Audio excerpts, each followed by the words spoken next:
Bonjour à tous, aujourd'hui on se retrouve pour une nouvelle vidéo. Aujourd'hui je vais vous présenter mes 10 conseils, du moins mes 10 erreurs à éviter de commettre quand on commence la passion de l'aquariophilie.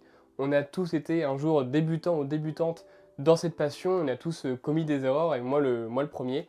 Donc c'est pour ça qu'avec cette vidéo j'avais vraiment envie de vous donner mes 10 meilleurs conseils, ou du moins mes 10 erreurs à éviter quand on commence cette passion pour éviter justement une erreur. La première erreur à éviter quand on commence en aquariophilie est de faire un cycle de l'aquarium qui est trop rapide. Avant de mettre sa première population de poissons, on doit attendre un cycle qui s'appelle le cycle de l'azote, qui est de 3 semaines à 1 mois. Ce cycle, je ne vais pas vous l'expliquer dans la vidéo, sinon j'en ai avoir pour un quart d'heure de vidéo, enfin rien que pour ce sujet. Donc là, je vais vraiment vous dire que quand on commence un aquarium, il faut attendre 3 semaines à 1 mois. Après, je vous laisse voir sur YouTube, il y a d'autres vidéos qui traitent de ce sujet en spécifique, mais voilà. Donc pour ce fameux cycle de l'aquarium, le cycle de l'azote, on dit souvent qu'il faut attendre au minima 3 semaines. Je trouve honnêtement que 3 semaines, c'est vraiment un peu juste. Du moins, après, chaque aquarium est vraiment différent. Et il est vraiment mieux d'attendre au moins 1 mois. Et encore, parfois ça veut vraiment rien dire. Un aquarium peut aussi bien mettre 3 semaines comme parfois 6 semaines à se cycler. Donc c'est vraiment pas une science infuse qu'on peut mettre à chaque aquarium à tout le temps. C'est vraiment du cas par cas.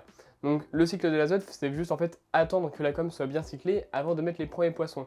Donc le mieux, moi ce que je vous conseille, c'est juste de bien vérifier aux paramètres au bout de 3 semaines, 1 mois. Et si tout est bon, vous pouvez lancer votre aquarium. Les deux paramètres, il faut vraiment faire attention à la fin du cyclage, c'est les nitrites et les nitrates. Les nitrites parce que c'est toxique pour les poissons, et les nitrates, il en faut un peu mais pas trop. Donc c'est pour ça que le mieux, c'est qu'à la fin du cyclage, c'est qu'on fasse un test. Donc vous pouvez le faire aussi bien chez vous avec des tests que vous pouvez acheter directement en magasin ou sur internet, ou directement dans votre animalerie. Souvent ils les proposent, soit gratuitement, soit à des coûts très limités. Comme ça vous êtes sûr que vous pouvez mettre vos poissons sereinement. Une petite technique que je peux vous donner pour le cyclage, c'est la technique du dark start que j'utilise maintenant presque tout le temps pour chaque aquarium. C'est en fait le fait de faire tourner son aquarium, donc faire son cyclage de 3 semaines à 1 mois, dans le noir total, sans lumière, etc. En fait, l'avantage de ça, c'est qu'en fait, pendant le cyclage de 3 semaines à 1 mois, on va avoir beaucoup de variations de paramètres. Aussi bien les nitrites que les nitrates, ça peut être aussi plein d'autres paramètres qui peuvent derrière amener des algues. Et c'est vrai que quand on commence un aquarium et qu'il y a déjà des algues, et qu'on débute, ça peut être un peu embêtant. Donc en fait, le fait d'éteindre l'aquarium dans le noir, vous n'aurez aucune algue. Donc au moins, à la fin des 3 semaines à 1 mois, votre aquarium sera allumé et comme ça, il sera cyclé. Bien évidemment, quand on fait cette technique que je vous recommande, c'est de ne pas mettre les plantes avant le cyclage du coup, puisque comme l'aquarium va être plongé dans le noir pendant 3 semaines à 1 mois, on ne pourra pas mettre les plantes au risque derrière qu'il y ait des dépérissent. Donc finalement, quand on fait cette technique, le seul truc qu'il faut mettre dans l'aquarium, c'est le décor qu'on peut mettre, donc tout ce qui va être roche, notamment si vous mettez de la roche volcanique, qui est très bien pour le cyclage. On peut aussi mettre, bref, tout le décor inerte, sauf bien évidemment les plantes. Et dernièrement aussi, c'est de laisser le chauffage pendant le cyclage Dark Start, ou même aussi un cyclage basique, même s'il n'y a pas encore de poisson dedans, tout simplement parce qu'en fait ça va favoriser l'accroissement des bonnes bactéries qui vont justement faire en sorte d'avoir un bon cyclage à la fin lorsqu'on mettra les poissons dans l'aquarium. La deuxième erreur à ne pas commettre en aquariophilie, c'est de mal gérer sa population, notamment quand on commence. Souvent, quand on commence avec son premier aquarium, on a plein d'espèces de poissons qu'on a en tête. On voudrait mettre des ramirezi, des cardinalis, des discus. Enfin bref, je ne sais quelle espèce, même encore des guppies par exemple. Enfin bref, on a souvent une envie folle d'avoir plein d'espèces dans son aquarium. Le bac communautaire, c'est très bien, franchement, il n'y a pas de souci. Mais par contre, il faut vraiment faire attention à respecter les poissons entre eux. C'est-à-dire aussi bien respecter la taille de la population, c'est-à-dire pas partir sur 30 guppies dans un aquarium de 30 litres par exemple, ou encore mettre un banc de 10 néons dans un bac de 20 litres quoi. Donc vraiment, si vous commencez avec un aquarium déjà, donc essayez déjà de voir quel poisson vous voudriez à la fin. En fait, le but c'est pas de prendre un aquarium et de se dire bon maintenant je mets quoi. Le mieux c'est de faire quoi? C'est de prendre les poissons qu'on voudrait. Donc on se dit bah tiens j'aimerais vraiment beaucoup avoir cette espèce. Donc on dit discus par exemple. Donc on se dit je voudrais beaucoup des discus. Donc du coup derrière on va devoir forcément avoir l'installation nécessaire pour accueillir des discus. Et non avoir l'aquarium en premier et après se dire bon maintenant je mets quoi. C'est ça en fait le but. C'est vraiment de prendre le poisson vraiment qu'on veut et après de bien le mettre en choisissant le bon aquarium, la bonne température ou le décor, etc. Et pareil, pensez aussi par exemple pour les gens qui prennent des guppies. En effet, les guppies c'est top, c'est génial les guppies, il y a plein de couleurs différentes, c'est sympa, souvent plus les enfants ils aiment bien et tout. Mais pensez bien derrière que derrière ça se reproduit vraiment beaucoup, en masse. Si vous mettez 5-6 guppies dans un aquarium de 60 litres, en effet au début ça sera très bien, 60 litres pour 5-6 guppies c'est vraiment top. Par contre pensez que dans 2-3 mois, votre aquarium il sera déjà blindé en population, parce que ça se reproduit tellement que malheureusement vous n'aurez plus de place. Pareil pour tout ce qui est néon, cardinalis, enfin bref des stars en aquariophilie en termes de poissons, c'est souvent des poissons qui prennent assez cher. Quand je vois parfois 2-3 néons qui se battent en duel dans un aquarium de 20 litres, ça me fait assez mal au cœur. Le néon, ça vit en groupe, ça a besoin quand même de grands espaces pour nager, etc. Donc voilà. Petite pause dans la vidéo, n'hésitez pas à vous abonner à ma chaîne YouTube, à lâcher un like et à me dire en commentaire quelle erreur vous avez fait quand vous avez commencé en aquariophilie. Normalement, si vous êtes dans l'espace commentaire, il y aura aussi mon petit commentaire où je vais vous dire aussi l'erreur que j'ai fait quand j'ai commencé cette passion. Une autre très grosse erreur quand on commence l'aquariophilie, c'est de nettoyer son filtre. Alors, c'est pas le fait de nettoyer son filtre qui est une erreur, à vrai dire, c'est plutôt le fait de nettoyer son filtre avec de l'eau du robinet. En fait, l'eau du robinet va comporter du chlore et des métaux lourds, et ces métaux lourds et ce chlore, soit peut être enlevé avec directement un produit spécial, ou aussi directement en laissant reposer l'eau pendant 24 heures. Alors là, le but forcément, c'est pas de laisser reposer son eau 24 heures directement. Moi, ce que je vous conseille en fait directement, c'est quoi? C'est que lorsque vous faites votre changement d'eau habituel avec votre aquarium, c'est qu'en même temps, vous nettoyez votre filtre dans cette eau-là. Bon, dans tous les cas, nettoyer un filtre, on ne le fait pas non plus toutes les semaines.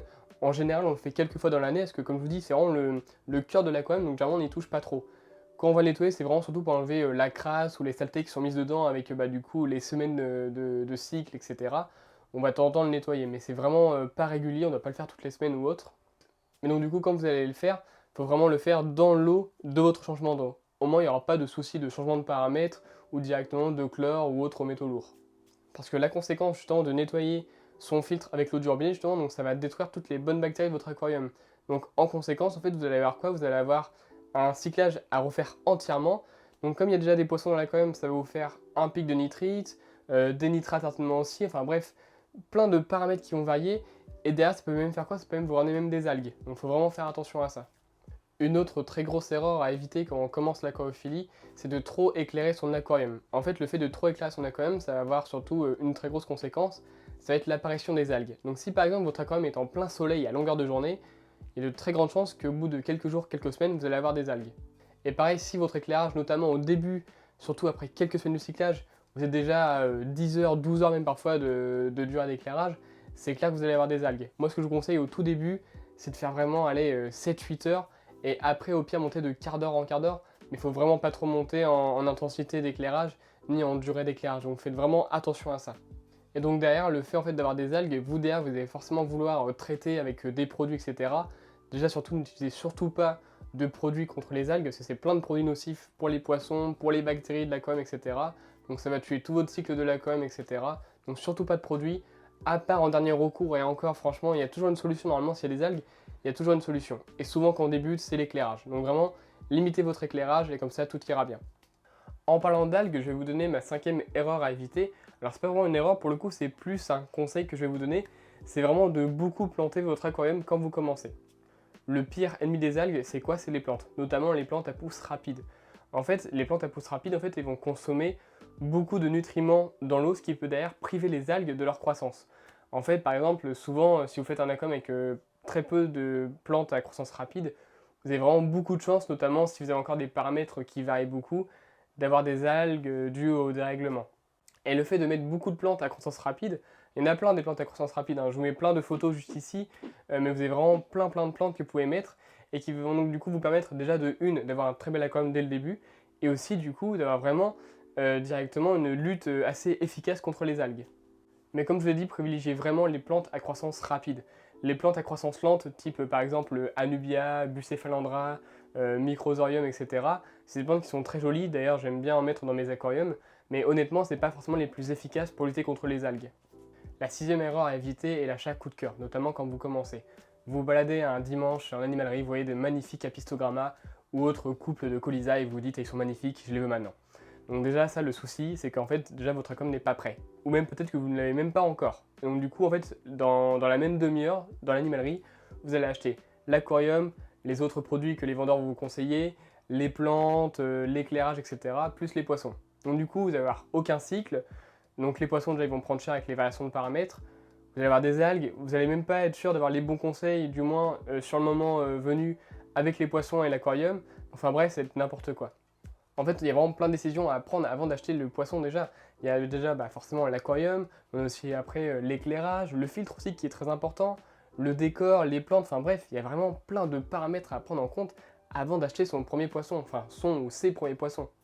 Donc vraiment, avant d'acquérir je ne sais quelle population, faites vraiment attention à bien respecter le cycle, mais du coup à prendre aussi tous les facteurs qui rentrent en compte derrière. Une autre très grosse erreur qui arrive souvent en débutant, donc qui est un peu liée à l'ancienne erreur que je vous ai dit juste avant, c'est le manque d'informations, du moins le manque de diversification des sources. En termes de sources, vous avez Internet, les livres, les vendeurs en animalerie aussi, qui sont très compétents parfois.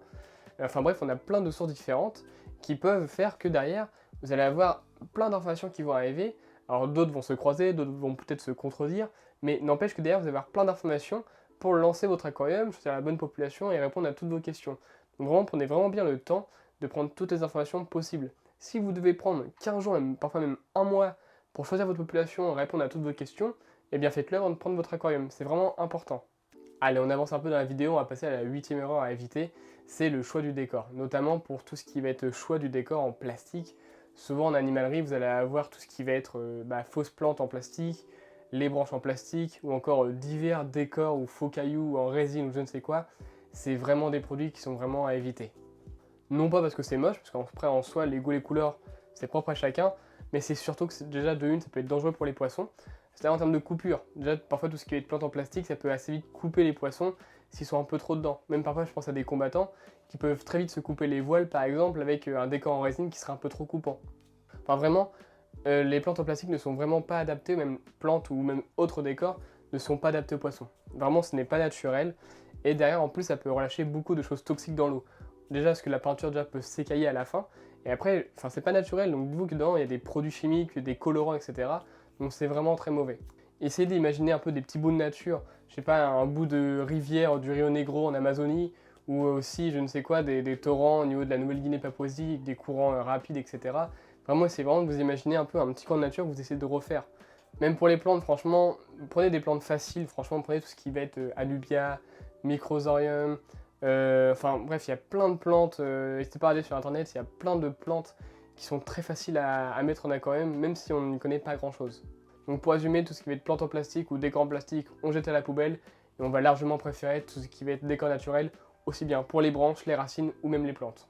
Pareil pour tout ce qui va être sol, on a souvent plein de types de sols disponibles en animalerie, mais le plus souvent ce qu'on va voir, c'est être le quartz. Donc le quartz, c'est des petits cailloux avec plein de couleurs différentes, on va avoir du noir, du rose, du jaune, du vert, enfin bref, plein de couleurs différentes, sauf que c'est pas du tout naturel. Déjà de 1, bon, encore une fois le côté naturel, il est pas trop là, et en plus c'est que c'est encore plein de choses polluantes pour votre aquarium qui sont vraiment pas bons là, sur la longue durée.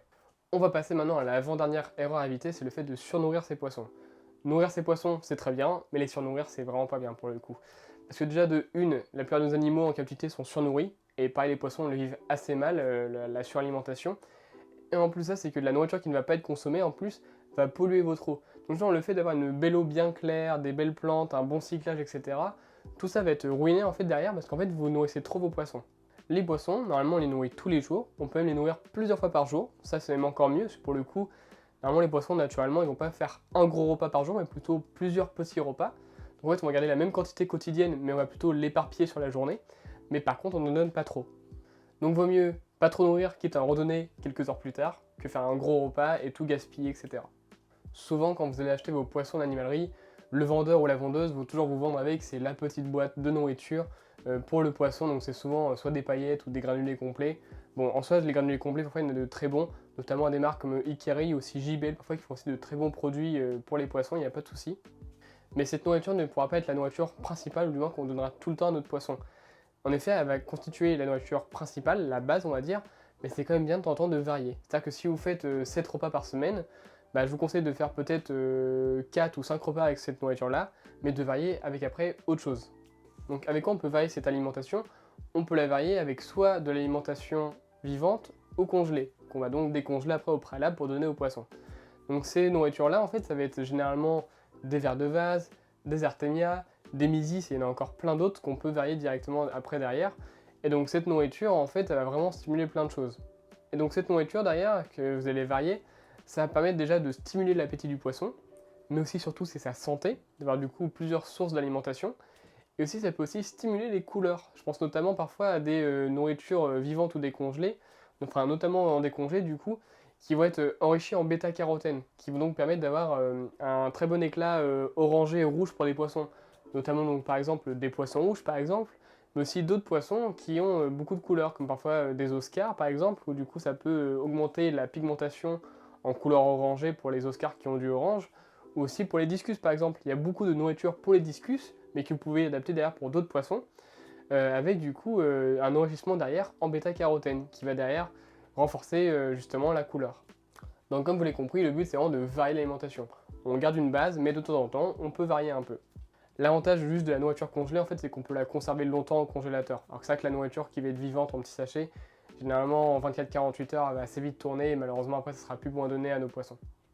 Et du coup, le petit dernier conseil à vous donner avec la variation d'alimentation, c'est aussi du coup, si vous prenez de l'alimentation qui va être vivante, elle sera dans les petits sachets en plastique avec de l'eau directement dedans. L'eau surtout, vous ne la mettez surtout pas dans l'aquarium, mais vous mettez uniquement les proies qu'il y a dedans.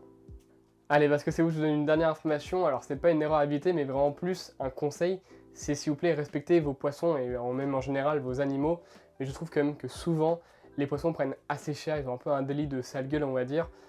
Souvent les gens, ils vont dire, ah bah, mon poisson rouge, je m'en fiche, il m'a coûté 2 euros, mais par contre, je préfère m'occuper de mon chien, etc., ce qui m'a coûté plus cher. Moi, j'arrive pas à comprendre pourquoi la vie d'un chien, elle serait plus importante que la vie d'un poisson rouge. En effet, il y a le côté argent que je peux comprendre aussi, mais derrière, ça reste quand même une vie contre une vie. Donc si vous vous occupez bien de votre chien ou de votre chat, faites de même pour vos poissons. Notamment, je pense aux poissons rouges qui prennent assez cher en animalerie. C'est parce que ce poisson coûte 2 euros que forcément, il faut lui acheter un petit bocal de 10 litres et il fera sa vie et c'est terminé. Après, pour ça, par contre, j'accuse pas les gens, etc. Parfois, il y a des gens qui sont juste mal renseignés par leur vendeur ou leur vendeuse en animalerie et qui, en fait, derrière, ont juste écouté gentiment la personne. Et en fait, juste le vendeur ou la vendeuse voulait juste faire sa vente et c'était terminé. Donc vraiment, faites vraiment attention à ça et de bien vous informer. Allez, ça y est, on est à la fin de la vidéo, donc j'espère que vous avez aimé cette vidéo. Moi, personnellement, j'ai pris vraiment beaucoup de plaisir à la faire, honnêtement. J'adore donner des conseils souvent à des gens qui commencent, etc. et qui aiment justement prendre des conseils pour bien commencer. Et donc, si vous commencez, je vous souhaite la bienvenue dans cette passion. Et bien évidemment, de vous éclater, d'avoir plein d'aquariums, etc. Enfin bref, j'espère que vous amuserez bien.